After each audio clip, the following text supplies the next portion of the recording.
Isang araw, nagpasya akong sumama sa mga taong nagdiriwang ng Dinagyang Festival sa bayan ng Iloilo City.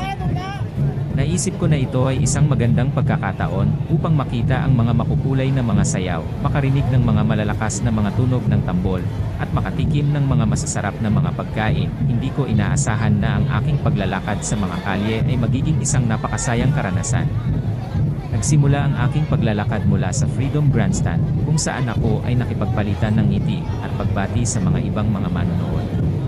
Nakita ko ang mga tribo na nagtatanghal ng kanilang mga sayaw, kanta, at musika. Napahanga ako sa kanilang mga kasanayan, kreatibidad, at pagkakaisa. Habang nanonood ako, nararamdaman ko ang isang malakas na hampas sa aking likod. Lumingon ako at nakita ko ang isang malaki at makulit na ati na may malawak na ngiti at nakasuot ng makukulay na damit. Siya pala si Dagoy, ang maskot ng Dinagyang Festival. Hinila niya ako sa kanyang tabi at sinabing, "Halika, sumayaw tayo." Bago pa ako makatanggi, hinawakan niya ang aking kamay at isinama ako sa kanyang grupo. Napilitan akong sumunod sa kanyang mga galaw, habang pinagtatawanan ako ng mga ibang mga manonood. Nahihiyaman ako, hindi ko maiwasang makisaya sa kanyang mga biro, sayaw, at pakikipaglaro. Matapos ang Ati Tribes Competition, nagpatuloy ako sa aking paglalakad sa mga kalye. Nakasalubong ko ang mga deboto na nagdadarasal, kumakanta, at nag-aalay ng mga bulaklak at kandila kay Santo Niño.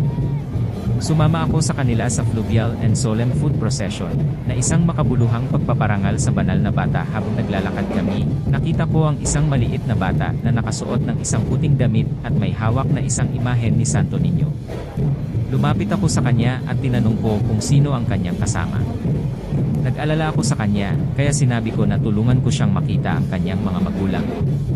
Hinawakan ko ang kanyang kamay at nagtanong sa mga ibang deboto kung sino ang nakakakilala sa kanya, hanggang sa may isang matanda na lumapit sa akin at sinabing, "Huwag kang mga alala, anak.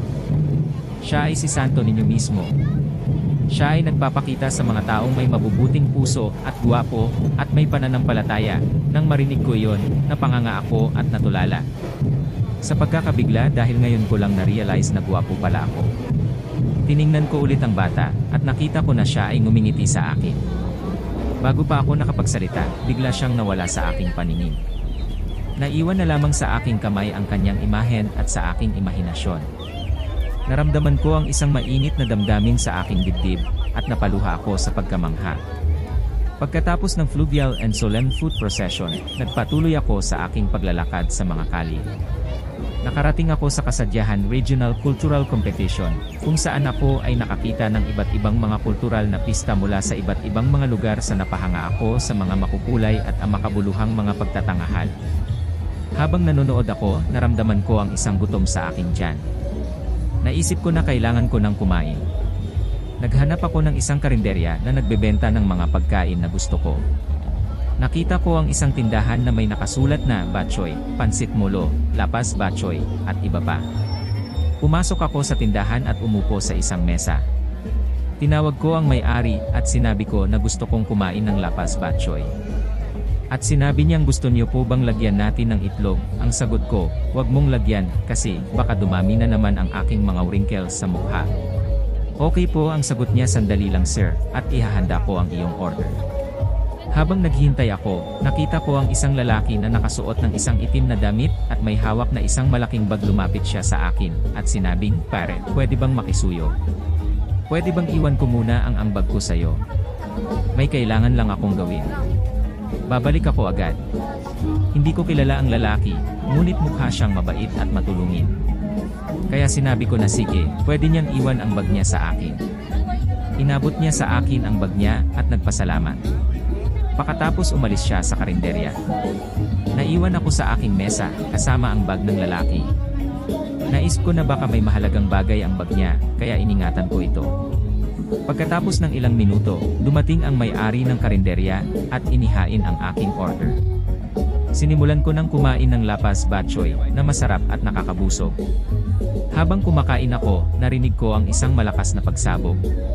Lumingon ako sa labas ng karinderya at nakita ko ang isang makapal na usok na sumisirit sa kalye. Nakita ko rin ang mga tao na tumatakbo, sumisigaw at nagkakagulo. Nagtaka ako kung ano ang nangyari, hanggang sa may isang pulis na lumapit sa karinderya at sinabing, may sumabog na bomba sa kalye. Lahat kayo, lumabas na at mag-evacuate. Nang marinig ko iyon, napasigaw ako sa takot. Naisip na baka ang bag na iyon ay may kinalaman sa pagsabog. Baka ang lalaking iyon ay isang terorista, at ang bag niya ay may laman pang bomba. Natakot ako na baka sumabog din ang bag na iyon, kaya sinabi ko sa pulis na, "Sir, ito ang bag ng lalaking nag-iwan ng bomba. Kunin niyo ito at itapon niyo sa malayo." Inabot ko sa pulis ang bag ng lalaki, at nagmamadaling lumabas sa karinderya. Sumunod ako sa mga tao na nag-evacuate sa isang ligtas na lugar. Habang naglalakad ako, nararamdaman ko ang isang galit sa aking puso. Galit ako sa lalaking iyon na nagsira ng saya ng Dinagyang Festival. Galit ako sa kanya na nagsamantala sa aking kabaitan at kagandahang loob. Galit ako sa kanya na nanggipit sa akin at nagpahamak sa akin. Pagkatapos ng ilang oras, nabalitaan ko na naaresto na ng mga pulis ang lalaking iyon at nakumpiska na nila ang lahat ng kanyang mga pampasabog. Kung ikaw ay umabot hanggang dito sa aking video blog diary, gusto kong malaman mo na ang sa bandang ito na naririnig mo na mga kwento ay isang uri ng kata. Ito ay mga kwentong likha lamang ng aking malikot na imahinasyon, at hindi batay sa tunay na mga pangyayari o mga tao. Ang aking paglalarawan upang hikayatin ka na ma-enjoy mo at maging interesado sa aking mga kwento at makadama ng iba't ibang emosyon habang nanonood ka sa aking video blog diary. At ngayon, dumako tayo sa katotohanan ng aking kwento tungkol sa Dinagyang Festival ng Iloilo City. Ang Dinagyang Festival ay isang relihiyoso at kultural na pagdiriwang sa Iloilo City. Ito ay ginaganap tuwing ika-4 na linggo ng Enero bilang pagpupugay kay Santo Niño, ang banal na sanggo. Ito ay isa sa mga pinakamalaking pista sa Pilipinas, na umaakit ng daan-daang libo hanggang sa mahigit 1 milyong bisita bawat taon. Ang festival ay kilala sa kanyang Ngati Tribes Competition, kung saan nagtatanghal ang iba't ibang tribu o grupo ng mga mananayaw na nakasuot ng Ati Warrior costume, na nagpapakita ng tradisyonal na mga formation, kuwaran, at ritmikong pag-awit sa taktak ng malalakas na tambol at inimbentong mga instrumentong pangmusika, na nagsasalaysay ng iba't ibang bersyon ng kasaysayan ng Panay. Ang isa pang tampok ay ang Kasadyahan Festival, kung saan nagtitipon ang iba't ibang kultural na mga pista mula sa iba't ibang lugar sa Western Visayas upang makipagkumpetensya.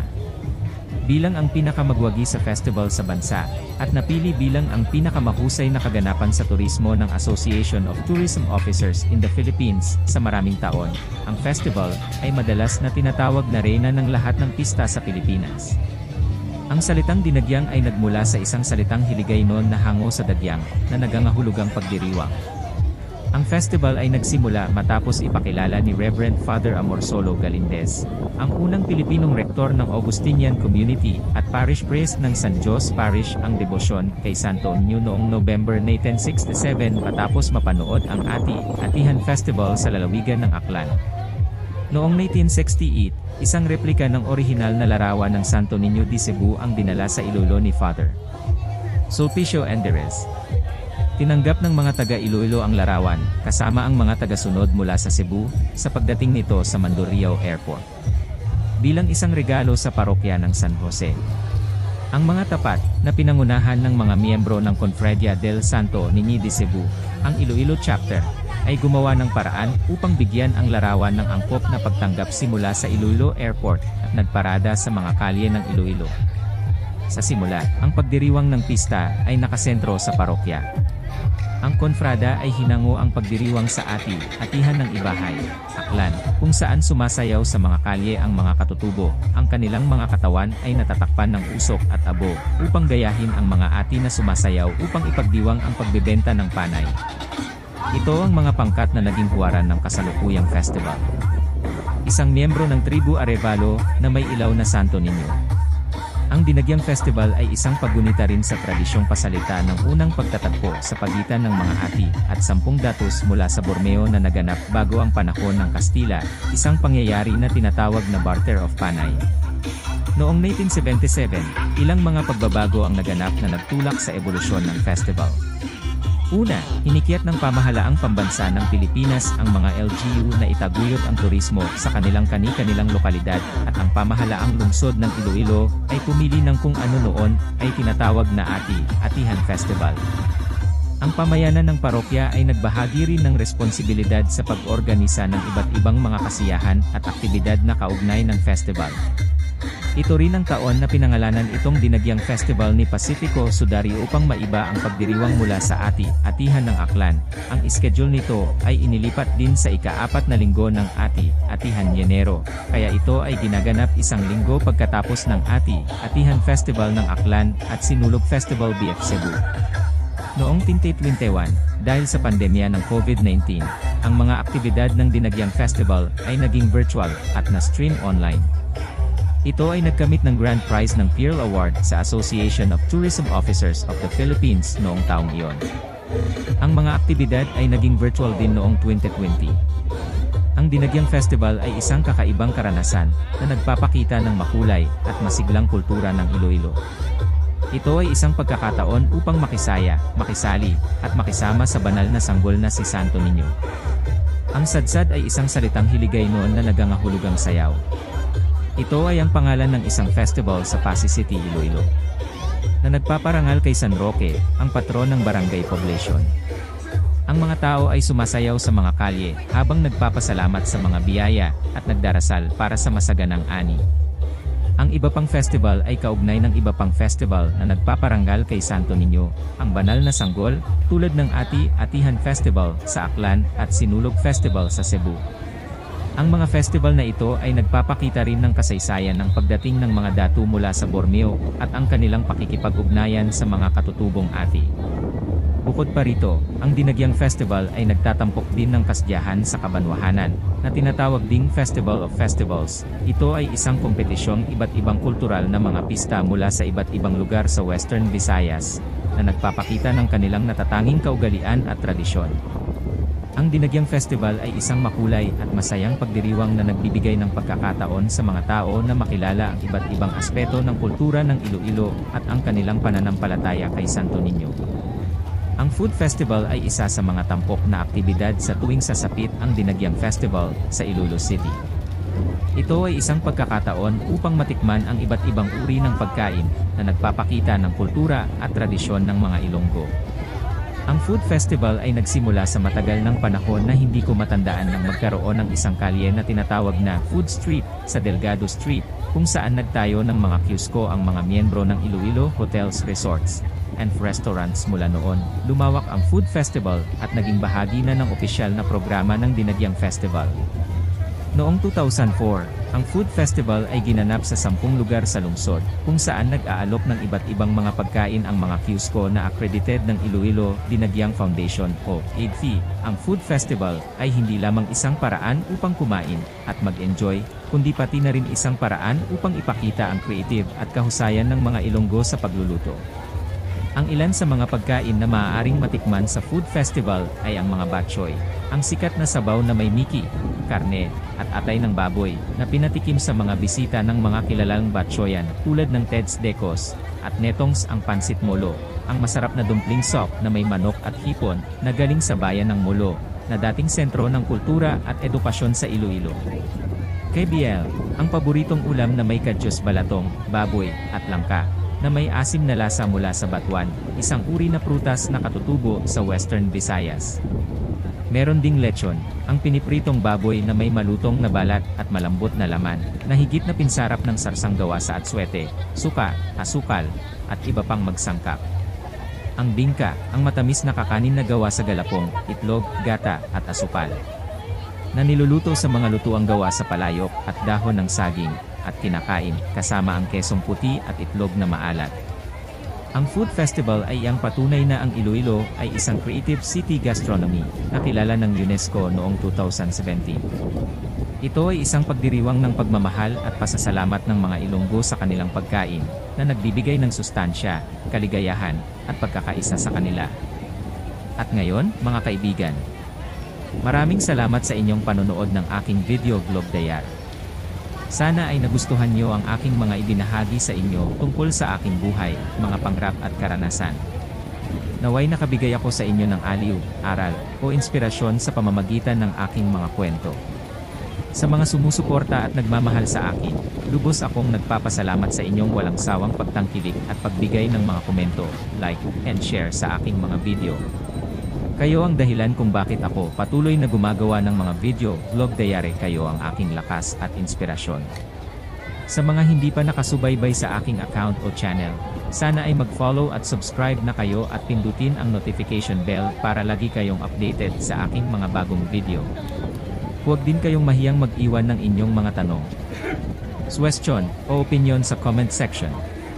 Ako ay bukas sa inyong mga reaksyon at feedback. Sa ngayon, ito lang muna ang aking huling video vlog diary.